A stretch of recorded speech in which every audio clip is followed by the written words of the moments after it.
சிறுவன் ஒருவன் விளையாடி கொண்டு இருந்த பொழுது தப்பி தவறி இந்த சுண்ணாம்பு குவியல் மீது விழுந்து விட்டான். அவ்வளவுதான். சுண்ணாம்பு அவனுடைய 2 கண்களிலும் போய் நுழைந்து விட்டது.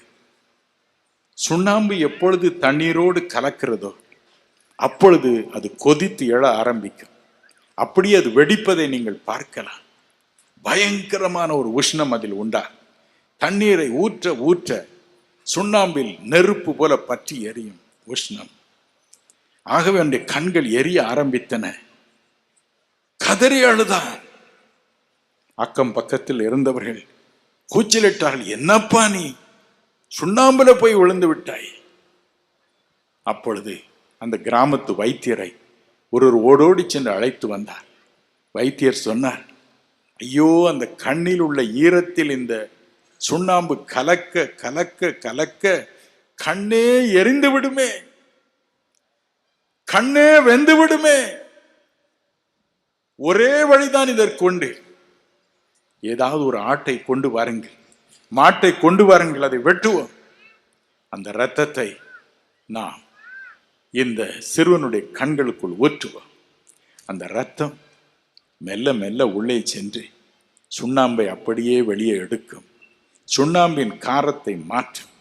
இது ஒன்றுதான் வழி என்றார். இதற்குள் அந்த சிறுவனுடைய தாயின் காதில் இந்த செய்தி விழுந்தது. பதைத்து ஓடி வந்தாள். கதறி அழுதாள். அவள் சொன்னாள், ஐயா, கத்தியை எடுங்க, என்னுடைய விரலை வெட்டுங்கள், என்னுடைய விரலில் இருந்து ரத்தம் என் குழந்தையின் கண்களில் பாய்ந்து செல்லட்டும், என்னுடைய குழந்தையினுடைய கண்களை காப்பாற்றட்டும் என்றார். வேறு வழியின்றி வைத்தியர் அப்படியே செய்தார். கண்களில் கண்ணீரை ஊற்றினார். தன் மகனை பார்த்து கேட்டார், அப்பா, இன்னும் எரியுதா? இன்னும் ரத்தத்தை ஊத்துட்டாப்பா, இன்னும் ஊத்துட்டா, இன்னும் எரியுதா? எரிச்சல் இன்னும் குறையிலையா? மனம் கசந்து கூச்சலிட்டார். தன் ரத்தம் போகிறதே என்ற கவலையே அவளுக்கு இல்லை.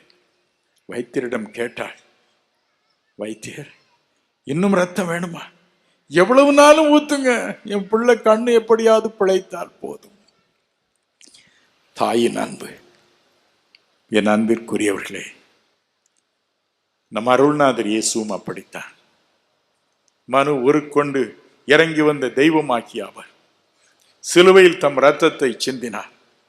ஒவ்வொரு மனிதனுக்காய், ஒவ்வொரு மனிதனுடைய பாவக்கரை நீங்குவதற்காய், ஒவ்வொரு மனிதனுடைய பாவ